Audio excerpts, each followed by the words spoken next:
محمدا عبده ورسوله مبعوث رحمة للعالمين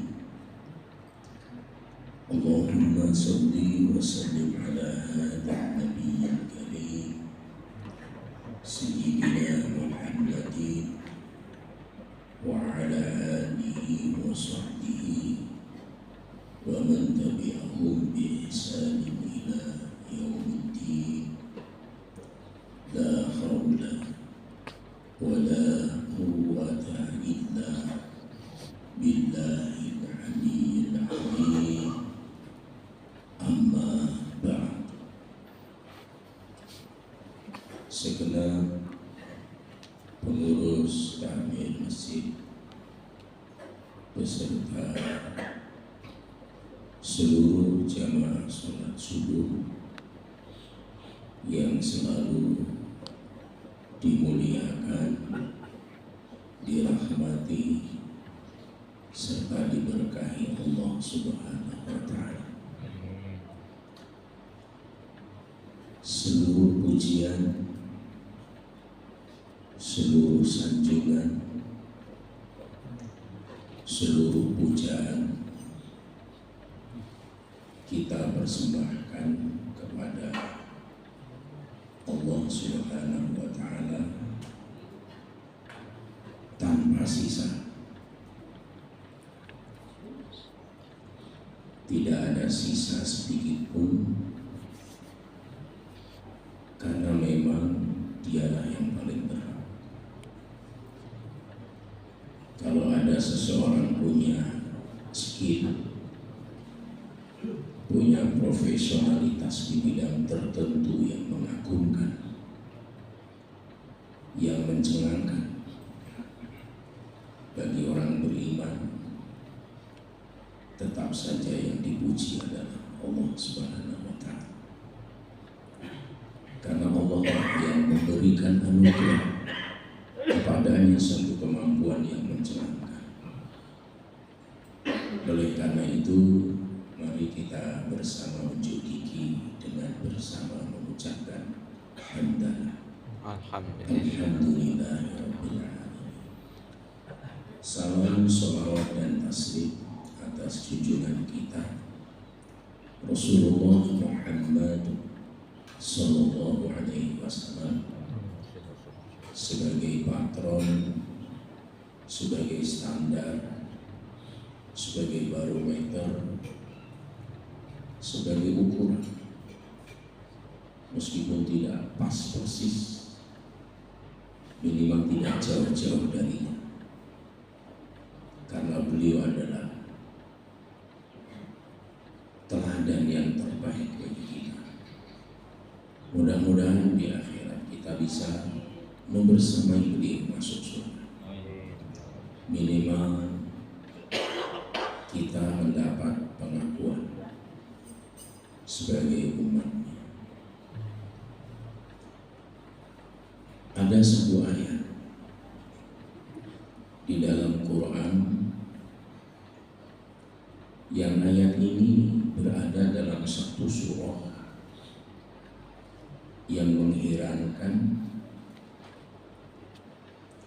Ayat ini berulang sampai 31 kali dalam satu surah. Ada satu ayat berada dalam satu surah, tapi diulangi sampai 31 kali. Kalau tidak ada apa-apanya, nggak mungkin diulangi sampai berulang-ulang seperti itu. Seolah sebuah tohokan, sindiran keras. Biasanya orang kalau disindir satu kali, karena tidak punya sensitivitas, ya nggak merasa. Diulangi kedua kali, oh berarti perlu diulangi lagi yang ketiga kali. Tapi ini 31 kali. Bukan lagi keras membatu yang di sini. Ayat tersebut tentu semua kita sudah hafal. Fa bi ayyi ala'i rabbikuma tukadziban. maka nikmat Tuhan kamu yang manakah yang kamu dustakan? Mana nikmat yang sumbernya tidak berasal dari Allah? Tunjukkan satu-satu. Jawabannya tidak ada.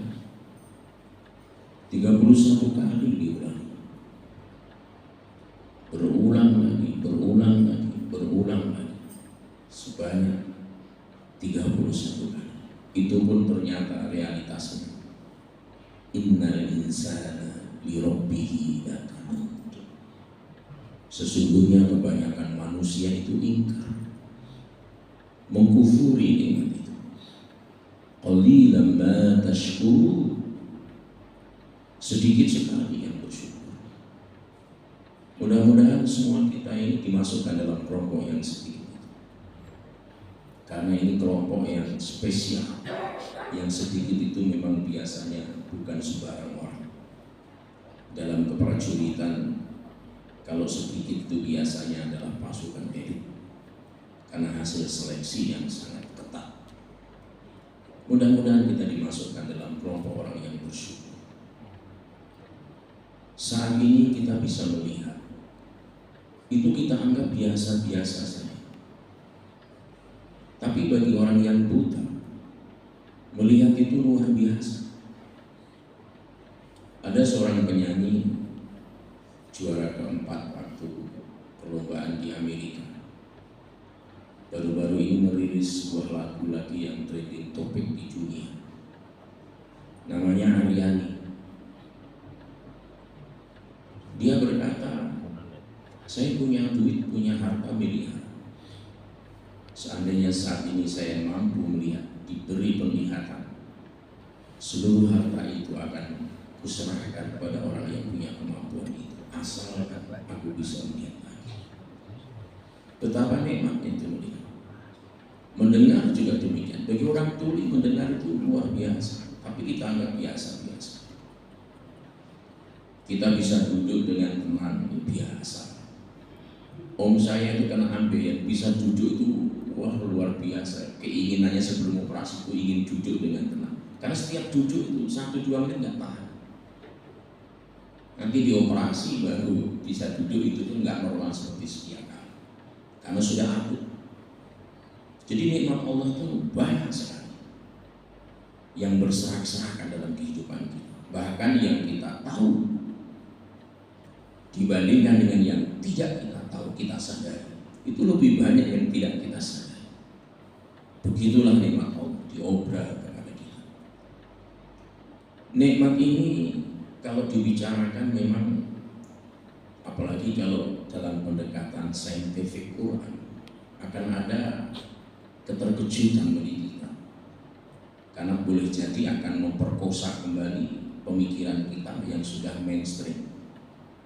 Sesuatu yang kita pandang nikmat, ternyata dalam pendekatan Quran bukan. Maka sangat urgen untuk kita sampaikan, mudah-mudahan sampai waktu Isra. Waktu Isra-nya jam 5 menit. Nanti tambah 10 menit ya, jam 6 lewat sedikit lah kalau mau berakhir. Dan sholat duha di awal waktu. Waktunya namanya Isra, yang fadilah keutamaannya membukukan dalam catatan amal kita pahala haji dengan sempurna, tapi tidak menggugurkan kewajiban berhaji. Jangan sampai setiap Jumat membukukan pahala haji di catatan amal tapi dia nggak daftar haji, itu salah. Nah, Bapak Ibu jamaah yang dimuliakan Allah, kalau kita merujuk kepada Kamus Besar Bahasa Indonesia, itu sangat liberal sekali dalam memahami nikmat.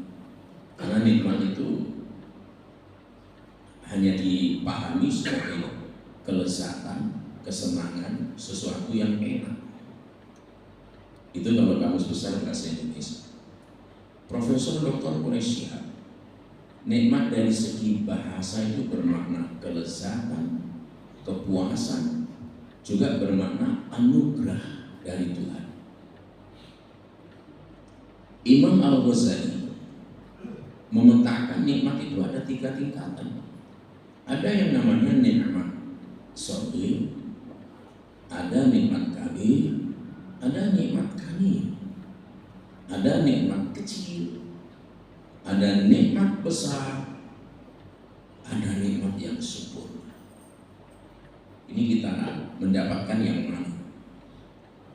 Nikmat kecil adalah seluruh kesenangan, baik itu harta benda, punya pangkat, jabatan, kedudukan, emas, sawah ladang, dan semua yang menyangkut di dunia ini, itu adalah nikmat kecil dalam pandangan manusia.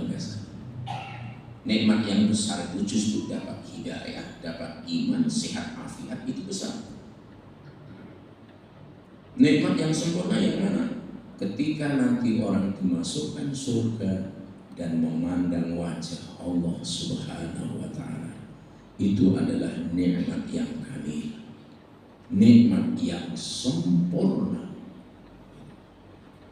Dalam pendekatan Quran beda lagi, karena keilmuan Quran itu sangat perfect kadang-kadang dalam memahami banyak objek-objek bahasa.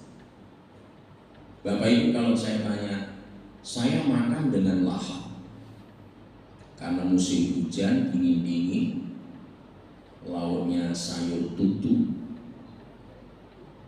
terus ada palu celak, sambelnya ada petenya, sehingga saya tambah lagi.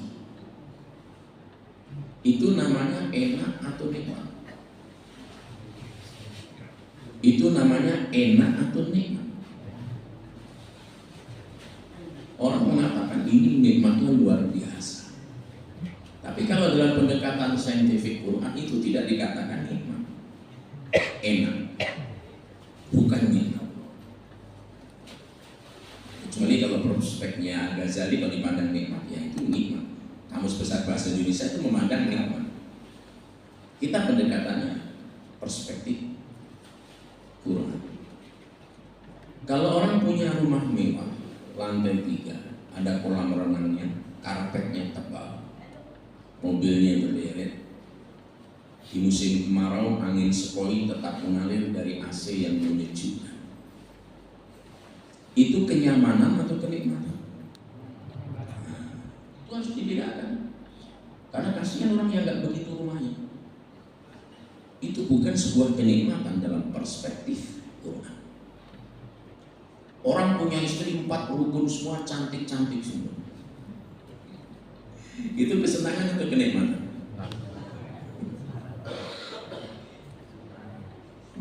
Ini kayaknya jangankan 41 aja masalah ini. Itu dalam perspektif Quran itu tidak dipandang kenikmatan, tapi itu dipandang kesenangan. Sehingga ketika Al-Quran menginformasikan pada kita dalam Quran surah Ali Imran ayat 14, ini sering kita baca, zuyyina linnasi hubbus syahwati minan nisa wal banin wal qanatiril muqantarati minadh dhahab wal fiddah wal khayril musawwamah wal an'am wal harth dzalika mata'ul hayati dunia. Dijadikan indah pada manusia itu kecintaan terhadap wanita yang senangannya berhubungan, berinteraksi, berhubungan dengannya, wanita, anak-anak. Setelah itu harta yang banyak dari jenis emas, perak, intan, berlian, mutiara, kuda pilihan, binatang ternak, sawah dan ladang, seluruhnya itu tidak dikatakan kenikmatan, bukan, tapi dikatakan dzalika mata'ul hayati dunia. Semua itu adalah kesenangan hidup di dunia. Jadi itu tidak dikatakan nikmat, tapi kesenangan hidup di dunia. Dalam suatu acara reunian, Saya biasanya pakai cincin juga di jari saya. Cuma kalau malam saya lepas, lupa saya pakai untuk aksesoris. Dalam suatu acara reunian, ada seorang sahabat karena saudagar sukses, dia memamerkan cincin kepada teman-temannya. Kamu tahu berapa ini harganya? Kita nggak tahu. 10.200 US dollar.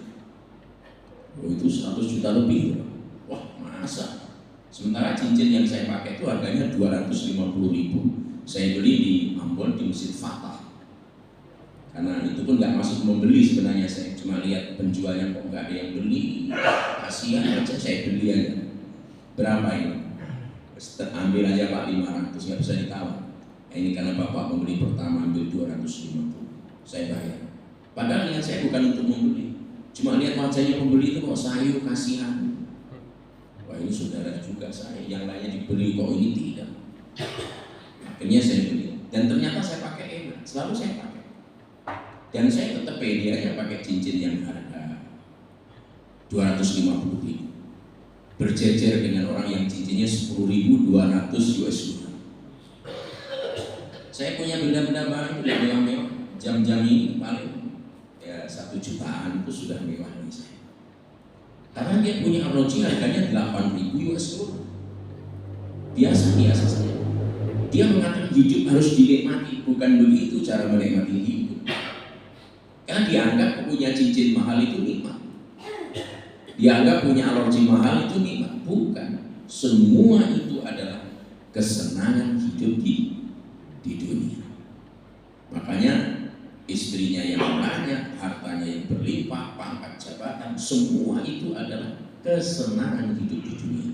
Dia bisa dikonversi menjadi nikmat, tergantung apa? Penggunaannya. Orang punya jabatan, menduduki satu kepemimpinan, kalau digunakan untuk taat, berkontribusi besar dalam ketaatan kepada Allah dan Rasulnya, maka jabatan itu akan terkonversi menjadi nikmat. Tapi kalau cuma untuk bergaya-gaya aja, tidak ada. Sebenarnya tidak herois kalau seorang di pejabat nyumbang miliaran, padahal itu uang negara, itu sesuatu yang bukan heroisme. Karena memang kewajibannya dia. Ini yang harus kita pahami bersama. Punya harta itu kesenangan, tapi bisa dikonversi menjadi nikmat kalau harta itu digunakan pada tempat yang diridhoi oleh Allah Subhanahu wa Ta'ala. Begitu juga dengan kesenangan yang lain. Karena kalau seluruh kesenangan dunia ini punya nilai, punya harga, yang di dalam hadis itu dikatakan, "Lau kanatid dunya ta'dilu 'inda Allahi janaha ba'udah." Seandainya dunia dan seluruh isinya bernilai sama dengan sayap nyamuk. Kira-kira nyamuk itu, jangankan sayapnya, nyamuknya kita ikutkan tubuhnya. Nyamuk itu kira-kira 1 gram ada nggak beratnya? Nyamuk itu 1 gram ada nggak? Nanti sekali-sekali nangkap nyamuk ditimbang. Ini berapa gram ini nyamuk? Ini bukan nyamuk, sayapnya saja. Kalau seluruh kesenangan dunia ini punya nilai, punya harga sama dengan sayap nyamuk, seharga itu, masa kau kafirun minha syarbatan, maka orang-orang kafir, orang-orang yang tidak mengakui eksistensi Allah sebagai Tuhan itu tidak diberikan oleh Allah, meskipun hanya seteguk air minum, apalagi 1 botol, seteguk aja nggak dikasih. Kalau punya nilai sama dengan sayap nyamuk. Tapi realitasnya orang kafir, orang nggak beriman, orang ateis, sekarang menguasai dunia, punya sawah hektaran, punya empang puluhan ratusan hektar, punya hutan, punya gunung, bahkan ada nggak orang kaya punya pulau? Pulau itu dia yang punya. Ada, punya pulau. Langit sudah dikapling, langit dikapling-kapling juga. Sekarang sebenarnya kita nggak sadar aja kompetisi kita umat Islam itu rendah. India itu sudah mulai mengkapling ruang angkasa. Amerika sudah lama dengan Rusia. Cina juga masuk, ini Iran mau masuk. Makanya kita dihalang-halangi untuk masuk. Coba-coba pakai energi nuklir, kita diganggu-ganggu terus. Padahal kita punya kemampuan, insinyur kita hebat-hebat. Insinyur kita hebat-hebat. Begitu ada kapal rumah sakit Dr. Rajiman ke Palestina, oh hebat, bagus sekali kapalnya. Arab Saudi tahu bangunkan yang lebih besar daripada itu, berapa dananya, unlimited katanya. Berapa nanti akan dibayar. Insinyur kita hebat-hebat. Kalau diberi, kalau nggak ada aturan manusia harus ada lisensi, harus ada paten, kita bisa bikin kita. Dikira Indonesia makanannya nasi kapurung, baru kok nggak bisa bikin itu, bisa. Cuma kita underestimate selama ini. Apalagi kalau ngomongin Yahudi, kita unggulkan berlebihan. Padahal inilah yang akan kita dudukkan pada kesempatan ini. Kita bicara nikmat nanti arahnya ke sana. Nah, jadi kalau orang-orang kafir itu tidak mengakui Allah sebagai Tuhan, itu gak akan diberi meskipun seteguk air. Kalau dunia ini punya nilai, lalu kenapa mereka punya pulau, punya sawah, punya hutan, miliaran, triliunan duitnya? Jawabannya, karena kesenangan dunia dan isinya ini tidak ada harganya. Paham di sini? Tidak ada nilainya. Makanya nggak usah kita tuh iri berlebihan ya, iri sebentar netralisir. Ini iri itu manusiawi aja, tapi jangan sampai berlarut-larut jadi hasad, dengki, akhirnya main sihir ya. Nggak usah kita iri. Ini orang nggak pernah sholat, nggak beriman kepada Allah, semua miliknya dia, sertifikat atas namanya dia. Yang tua, yang tahajud, yang ngurusi agama pagi, siang, sore, malam, nggak punya apa-apa. Ini orang kadang berkata begitu. Karena kita sering mendapatkan pertanyaan, Pak Ustaz, kita ini bukan sholat duha, bukan tahajud kok. Rezeki kita seret saja. Ini pasti persepsi tentang rezeki salahnya. Saya sudah beri istilah lain. Pasti ngomongin rezeki itu yang dimaksud pasti harta benda materi. Padahal semua anaknya lulus perguruan tinggi, semuanya dapat pekerjaan, semuanya hidup rumah tangga dengan tenang, nggak ada yang sakit-sakit. Itu nggak dipandang nikmat, nggak dipandang nikmat. Seolah-olah dia sia-sia saya ini tahajud. Allah itu nggak mungkin menyia-nyiakan amalan kita, nggak mungkin.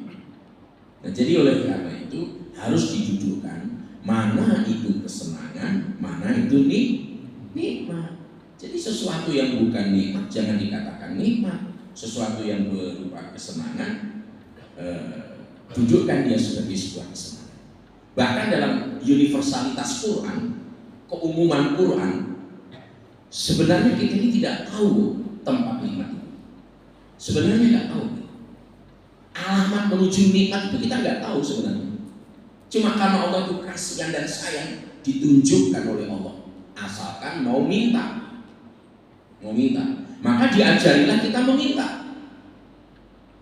Setiap hari kita selalu ngomong, ya minimal 17 kali.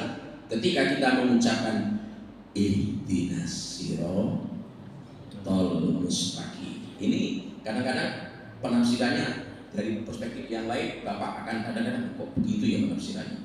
Saya pertama baca juga, ternyata begini. Makanya saya semakin yakin Quran itu hari ini dibaca kita dapat pemahaman, dibaca lagi dapat pemahaman yang lain, dibaca lagi seperti kita menyelami lautan yang dalam. Selalu ada perspektif yang berbeda meskipun ayatnya sama. Itu diakui juga oleh Prof. Quraisy. Karena Al-Quran itu lautan yang luas. Semakin diselami, semakin menakjubkan, semakin mencengangkan, semakin kita sadar betapa sedikitnya ilmu kita. Jadi ketika kita membaca ihdinas siratal mustaqim, tunjukilah kami kepada jalan yang lurus. Kita minta petunjuk, karena kalau tidak kita tersesat. Saya pernah mau nyari jalan Urip Sumoharjo 4, padahal sudah dekat ya. Tanya sama tukang tempel ban, udah lama tinggal di situ, tahu dia di mana Urip Sumoharjo 4. Dia agak kebingungan. Lurus saja Pak, flyover nanti belok kiri. Kok di situ? Perasaan saya di situ tuh Barawaja. Akhirnya karena saya tidak tahu Urip Sumoharjo 4, pelan tulisan jalannya nggak ada, ya saya terus saja. Begitu terus, ini Barawaja yang mana? Oh di sana Pak. Justru yang tempat di mana saya bertanya itu. Dan untuk kembali ke situ harus lewat jalan Mesir Raya saya. Akhirnya terlambat datang ke Masjid Bali gara-gara itu. Kenapa? Bertanya kepada orang yang salah, tambah tersesat. Kita nggak tahu nikmat, kita nggak tahu posisi nikmat itu di mana. Maka kita harus bertanya kepada yang tahu alamat nikmat itu. Siapa yang tahu? Tentu Allah Subhanahu wa Ta'ala. Makanya kita bertanya, tunjukkan kepadaku jalan yang lurus, jalan yang tepat, jalan yang benar. Jalan apa itu? Jalan kemana? Siratal ladzina an'amta. Jalan yang mengarah kepada nikmat. Karena kita nggak tahu nikmat, hanya pintar menikmati, tapi nggak sadar itu nikmat. Jalan yang mengarah kepada nikmat. Alaihim, yang nikmat itu pernah engkau berikan kepada mereka.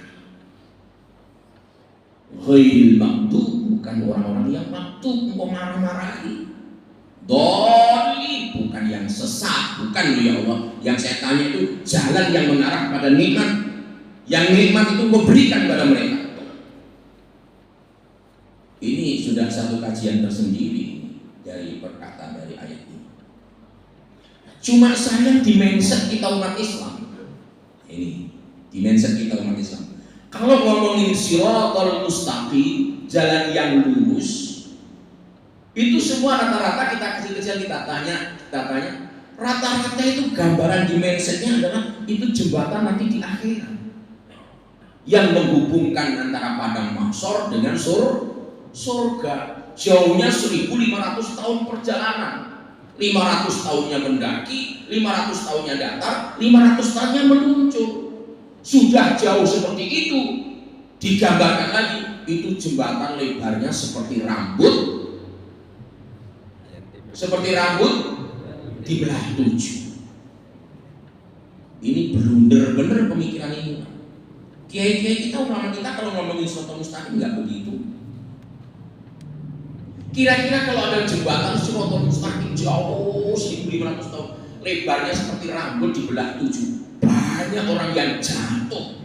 Itu yang salah yang bikin jembatan atau yang lewat? Yang salah siapa kira-kira? Yang lewat salah, yang bikin jembatan juga salah. Bikin jembatan aja kok rambut, sudah rambut tuh nggak dibelahnya nggak kelihatan. Saya tulisan begini kalau pakai kacamata saya nggak ini, makanya harus pakai kacamata. Cuma saya dari sini aja karena pernah pakai kacamata dikira saya bergaya, padahal memang kebutuhan saya. Makanya kalau pas membaca saya pakai, ya karena semakin tua kan tubuh kita semakin rusak. Makanya saya menyadari juga butuh kacamata. Makanya kalau membaca ya pakai kacamata baru bisa baca. Rambut itu tidak dibelah 7 saja, nggak kelihatan. Ini sudah seperti rambut dibelah 7, tambah nggak kelihatan. Tapi itu di mindset kita, itu di mindset kita, itu di pikiran kita. Sehingga siratal mustaqim itu nanti urusan belakang.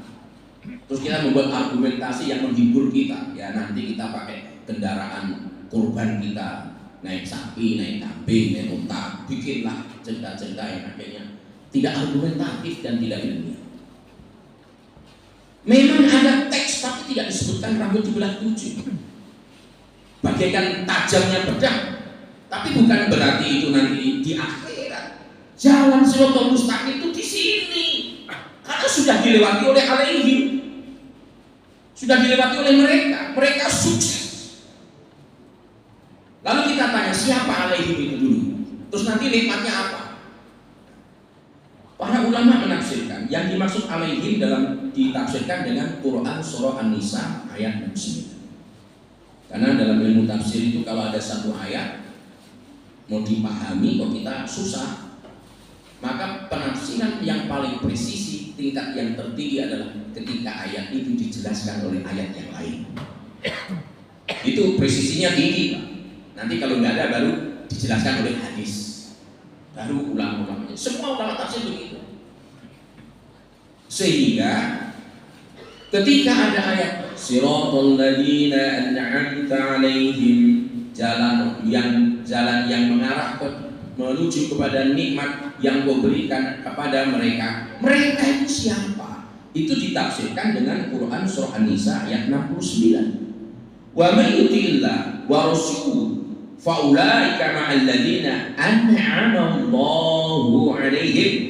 Dan barang siapa mentaati Allah dan mentaati Rasulnya, maka mereka akan bersama-sama dengan orang-orang yang diberikan nikmat oleh Allah. An'amallahu alaihim, akan diberikan nikmat yang diberikan oleh Allah Subhanahu wa taala. Siapa mereka?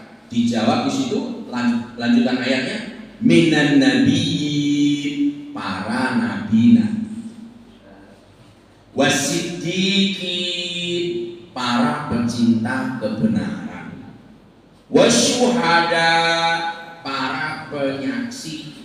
Cuma di terjemahan bebas itu orang yang mati syahid gitu kan. Itu sebenarnya parsialisme terhadap pemahaman Quran. Karena orang syuhada itu bukan itu saja. Tapi kalau diterjemahkan begitu menjadi kecil, yang tidak itu bukan nanti. Syuhada itu orang yang bersaksi, menyaksikan dan berani bersaksi. Wassalihin, orang-orang yang melakukan amal soleh. Jadi cuma 4 ini Pak, jangan pilih yang kelima, yang 5 nggak ada. Jadi yang selamat itu 4 ini aja. Minan nabiyyin wasiddiqin wasyuhada wassalihin. Jadi kalau nanti kita meninggal dunia, 4 ini aja. Silakan disebut organisasi yang ada di dunia. Ada berapa ratus organisasi, ada berapa mazhab. Yang populer kan cuma 4 aja, padahal ratusan juga mazhab dalam agama. Silakan disebut semua organisasi, semua yayasan, semua mazhab, semua partai. Nanti hanya melebur tinggal 4 ini aja. Kalau Anda nggak masuk minan nabiyyin, nggak dapat nikmat. Kalau tidak nabiyyin, wasiddiqin. Kalau tidak wasyuhada. Kalau tidak wassalihin. Kalau